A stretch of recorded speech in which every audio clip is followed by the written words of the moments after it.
दोस्तों मेरे चैनल से जुड़ने के लिए सब्सक्राइब ऑप्शन पर क्लिक कीजिए और आप चाहते हैं मेरी वीडियो अपलोड होते ही आपके पास मैसेज आ जाए तो बेल आइकॉन को भी ऑन कर दीजिए।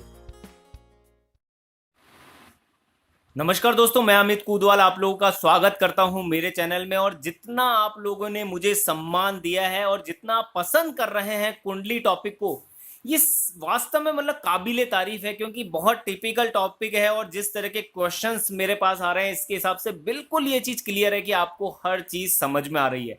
देखिए, मैं अपना 10 साल का एक्सपीरियंस है, 10 इयर्स का एक्सपीरियंस है जो आप लोगों के साथ शेयर कर रहा हूं।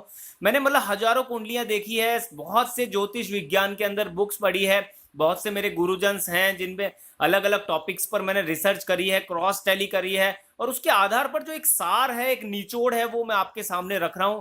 मैं आपको ये गारंटी दे सकता हूं कि मैं जो कुंडली टॉपिक पर आपसे बात कर रहा हूं इसमें गलतियों की कोई संभावना नहीं है। यानी आप बिल्कुल सटीक किसी भी कुंडली को देखकर आप प्रिडिक्शन कर सकते हैं, सामने वाले व्यक्ति के बारे में हर चीज बिल्कुल क्लियर कट समझा सकते हैं। और मैं आपको ये भी गारंटी देता हूं कि कुंडली विज्ञान है, साइंस है, और 100% ये काम करती है। जिस किसी व्यक्ति ने इसको ढंग से समझ लिया और एक बार कुंडली देखी और आपको ये बात समझ में आ गई कि वास्तव में ग्रह नक्षत्र हमारे ऊपर असर करते हैं, तो आप ज्योतिष विज्ञान पर विश्वास करेंगे ही करेंगे, ये मेरी गारंटी है। तो आज हम बात करेंगे धनु लग्न और उससे आगे वाली राशियों के ऊपर कि इसमें कौन से योग कारक ग्रह हैं और कौन से मारक ग्रह हैं। तो देखिए, योग कारक वो होते हैं जो अच्छे रिजल्ट देते हैं। जिस घर में बैठेंगे, जिस भी घर यानी हाउस में बैठेंगे, उस हाउस की वृद्धि कर देंगे, हमें पॉजिटिव रिजल्ट देंगे, सकारात्मक रिजल्ट देंगे। लेकिन 6, 8, 12 में अगर योग कारक ग्रह बैठते हैं तो वह सकारात्मक रिजल्ट नहीं देते, वह भी मारक हो जाते हैं, क्योंकि हाउस ही गलत है, इससे मिलने वाले रिजल्ट ही गलत हैं। देन उसके बाद हम बात करेंगे मारक ग्रहों की। मारक मतलब जो हमें लाइफ में देने वाले हैं परेशानियां, यानी इनकी दशा और अंतरदशा जब भी चलेगी, महादशा और अंतरदशा जब भी चलेगी, आपकी लाइफ के अंदर परेशानियां आएगी ही आएगी, ये गारंटी है। तो आज बात करने वाले हैं हम धनु लग्न, यानी कि आपके पहला जो हाउस है, लग्न जहां लिखा है आपकी कुंडली में, लग्न जहां लिखा है, ध्यान रखिए, आपको चंद्र राशि नहीं देखनी है, आपको इसके अलावा दूसरी राशि नहीं देखनी है, आपको लग्न राशि देखनी है। यानी लग्न लिखा होना चाहिए फर्स्ट हाउस में। ये पहला हाउस है, ये सेकेंड, थर्ड, फोर्थ, फिफ्थ, 6, 7, 8, 9, 10, 11, 12 ये हाउसेस हैं जो फिक्स होते हैं। ये पहले भी मैं बता चुका हूं। जो नए व्यूअर्स हैं उनसे रिक्वेस्ट है कि पहले first, second, third, fourth, fifth ये जो पार्ट्स हैं वो देखें, देन इस पार्ट पर आए। अगर आप डायरेक्टली यहाँ आ चुके हैं तो कोई बात नहीं है, आप इस वीडियो को देख सकते हैं, लेकिन फर्स्ट पार्ट से देखने के बाद यहाँ पहुंचेंगे तो आपको हर चीज क्लियर होगी। ये देव ग्रह है, ये दानव ग्रह है, ये आपस में अति शत्रु होते हैं, ये दोनों ही ग्रुप आपस में अति शत्रु हैं। बुध देव की मित्रता शुक्र, शनि, राहु, केतु से है। बुध देव की मित्रता बृहस्पति, सूर्य से, चंद्र, मंगल से इनकी मित्रता नहीं है, और ये दोनों ही ग्रुप आपस में एंटी पार्टी है। बात करते हैं धनु लग्न की। धनु लग्न में अगर आपके धनु लग्न की अगर आपके राशि है तो आपके फर्स्ट हाउस के अंदर लिखा होगा नंबर 9, क्योंकि 9 नंबर से भी इस राशि को जानते हैं। राशियों के जो नंबर हैं वो फिक्स रहते हैं। यहाँ पर लिखा होगा 9, यहाँ लिखा होगा आपके 10, यहाँ 11, यहाँ 12, यहाँ 1, 2, 3, 4, 5, 6, 7 और 8, यहाँ लिखा होगा 8। इसके हिसाब से यहाँ पर बॉक्सेस के अंदर अलग अलग राशियां बैठ गई। बहुत से ऐसी आपकी कुंडलियां होंगी जिसमें बॉक्सेस खाली होंगे, इसका मतलब वो खाली नहीं है, वह कोई ना कोई राशि जरूर है। 2 राशियां एक साथ कभी नहीं बैठती कुंडली में, अलग अलग ग्रहों के अंदर ही राशियां बैठती है, और उनके जो मालिक हैं वो कुंडली में जहां बैठते हैं उसके अनुसार रिजल्ट देते हैं। तो धनु राशि के अनुसार यहाँ इस कुंडली के जो लग्नेश हुए, यानी कि होलसोल हुए, इस पूरी कुंडली के मालिक हुए, वो हुए बृहस्पति देव, जो इस कुंडली में योग कारक बनेंगे ही बनेंगे, क्योंकि लग्नेश सदैव शुभ है, सदैव पॉजिटिव रिजल्ट देने वाला है, ये आप ध्यान रखिए। लेकिन 6, 8, 12 में बैठने वाला लग्नेश भी अच्छे रिजल्ट नहीं देगा। देन उसके बाद सेकंड नंबर यहाँ लिखा है 10, 10 का मतलब शनिदेव, क्योंकि यह राशि है मकर और मकर राशि के मालिक हैं शनिदेव। शनिदेव एंटी पार्टी है बृहस्पति देव की, ये दोनों ही ग्रुप आपस में एंटी पार्टी है। तो इस कंडीशन में अष्टम द्वादश थ्योरी के अकॉर्डिंग ये मैं क्लियर कर दूंगा, बेसिक टॉपिक क्लियर करने के बाद कि अष्टम द्वादश थ्योरी क्या होती है। लग्नेश के अति शत्रु हैं, सेकेंड हाउस जो है उसमें जो लग्नेश का अति शत्रु होता है तो वह उस कुंडली में मारक ही होगा। यानी शनिदेव इस कुंडली में हुए मारक, योग कारक नहीं हुए, ये आप ध्यान रखिएगा। और ये जो हाउस मिला है यह भी ज़्यादा मेहनत का है। वैसे ये इच्छा शक्ति का घर भी कहलाता है, छोटे भाई बहनों का घर कहलाता है, लेकिन ये छोटी मोटी यात्राओं का भी है, लेकिन ये ज़्यादा मेहनत करवाता है। जितनी मेहनत होनी चाहिए उससे ज़्यादा मेहनत हो जाती है इस ग्रहों की जब दशाएं स्टार्ट होती है। तो 11 नंबर लिखा है, यानी कि यह राशि भी शनिदेव की है, कुंभ। तो यहाँ ये दोनों हाउस शनिदेव के हैं और दोनों हाउस के ये मालिक हैं, लेकिन लग्नेश के अति शत्रु होने के कारण शनिदेव इस कुंडली में मारक हुए। उसके बाद यहाँ लिखा है 12 नंबर, यह जो राशि है वह बृहस्पति देव की स्वयं राशि है। बृहस्पति देव की एक और राशि होती है जिसे कहते हैं मीन। तो मीन राशि को जो हाउस मिला है वो 4 नंबर है। 4 नंबर यहाँ लिखा है, 4 नंबर हाउस है। ये हाउस बहुत इंपॉर्टेंट है, माता का स्थान है, वाहन का है, प्रॉपर्टी का है और सुख सुविधाओं का स्थान है। लेकिन केंद्र अधिपति दोष लग्नेश को नहीं लगता, ये ध्यान रखिएगा आप। यहाँ भी 2 राशियां लग्नेश के पास, लेकिन लग्नेश को केंद्र अधिपति दोष नहीं लगेगा, यहाँ पर यह योग कारक ही है। देन उसके बाद आगे चलते हैं, यहाँ लिखा है नंबर 1। 1 का मतलब हुआ मंगल देव, क्योंकि मेष राशि है नंबर 1। नंबर 1 की राशि है मेष, स्वामी है मंगल। मंगल देव यहाँ पर हो गए त्रिकोण के मालिक, तो उन्हें योग कारक नहीं रखा जाएगा। इस कुंडली में मंगल देव हुए योग कारक।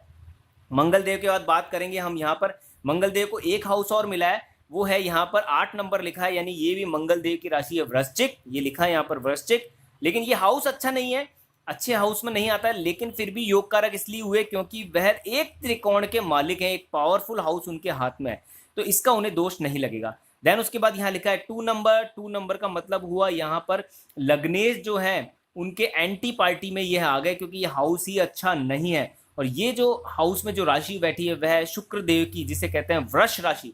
तो वृष राशि जो है शुक्र देव की जो राशि है, यहाँ पर 6th हाउस में आने के कारण वह शुभ नहीं मानी जाएगी। और एक हाउस और मिला है इन्हें, ये भी छोटी मोटी बीमारियों का हाउस है। वैसे धन स्थान भी है, लेकिन छोटी मोटी बीमारियों का भी है। लेकिन एक हाउस इन्हें बहुत ही बेकार मिला है, एक हाउस भी इतना ज़्यादा खास अच्छा नहीं है, त्रिकोण में ये है ही नहीं।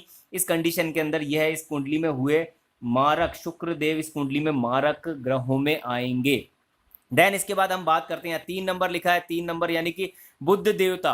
बुध देव की राशि है मिथुन और बुध देव लग्नेश के मित्र हैं। ये मैं आपको बता ही चुका हूँ, बुध देव जो है वो बृहस्पति देव के मित्र हैं, यानी लग्नेश के मित्र हैं। इस कंडीशन के अंदर अष्टम द्वादश थ्योरी के अकॉर्डिंग अगर ये अति मित्र हैं और एक घर और इन्हें मिला है, वो मिला है यहाँ पर 10th हाउस, तो यहाँ पर लगता है इन्हें केंद्र अधिपति दोष। लेकिन केंद्र अधिपति दोष तब ही काम करेगा जब बुध देवता 6, 8, 12 में कब बैठे हैं। अगर दूसरे ग्रहों में बैठे हैं तो ये दोष इन्हें नहीं लगेगा।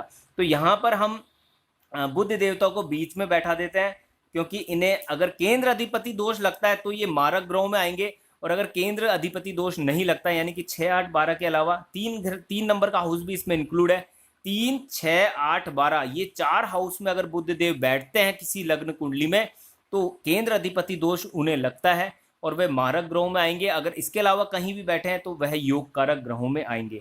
देन उसके बाद हम बात करते हैं, यहाँ पर लिखा है 4 नंबर। 4 नंबर का मतलब हुआ चंद्रदेव।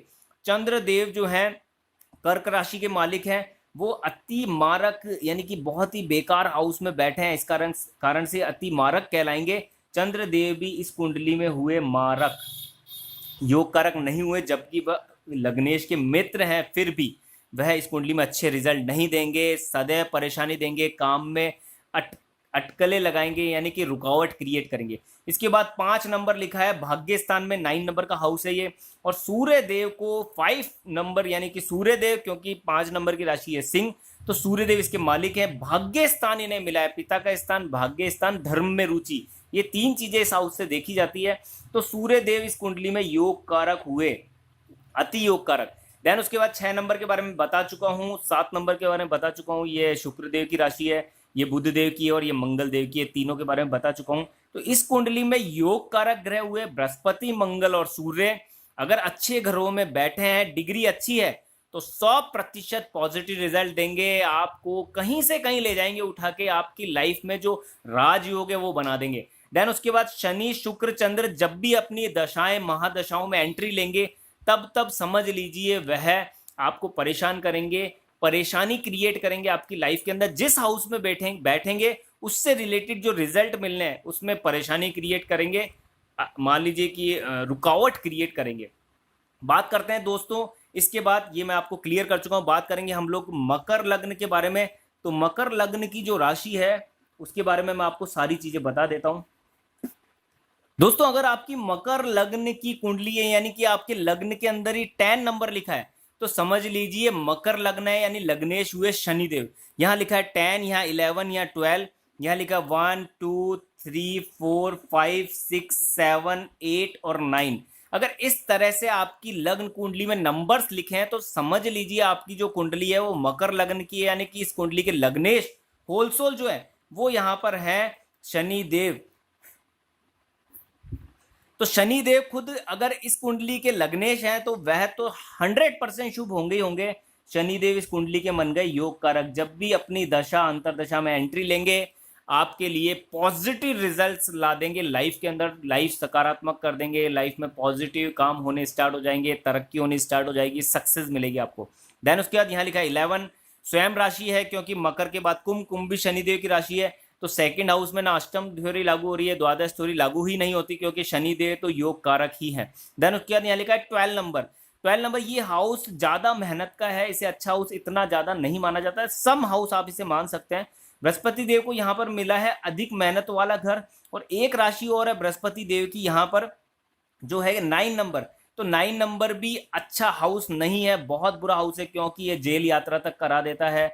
वैसे तो मोक्ष की ओर भी ये हाउस ले जाता है इंसान को, विदेश यात्राओं का भी है, लेकिन जेल यात्रा, लंबी बीमारियों का जो खर्चा होता है उससे रिलेटेड ये हाउस है। इस कारण से इसे अच्छा नहीं माना जाता, ये भी कम अच्छा है। तो दो अच्छे हाउस ना मिलने के कारण इस कुंडली में बृहस्पति देव हो गए मारक ग्रह। देन उसके बाद यहाँ लिखा है 1 नंबर मंगल देव की यह राशि है। मंगल देव को एक हाउस और मिला है यहाँ पर 8। ये छोटी बीमारी का हाउस है, लक्ष्मी स्थान तो यह है, लेकिन छोटी मोटी बीमारियों का हाउस भी है। और एक बहुत अच्छा हाउस इन्हें मिला है यहाँ पर, क्योंकि वाहन, मकान, माता से रिलेशन, इसके अलावा माता से बनेगी नहीं बनेगी, रिलेशन अच्छे रहेंगे नहीं रहेंगे, इसके अलावा यह वाहन, भूमि और सुख सुविधाओं का घर है। इस कारण से यहाँ पर एक बहुत अच्छा हाउस और एक सम हाउस मिलने के कारण सम ग्रहों में आएंगे मंगल देव, यानी एवरेज ग्रहों में यहाँ पर मंगल देव आने वाले हैं, सम कहलाएंगे वो। देन उसके बाद यहाँ लिखा है 2 नंबर।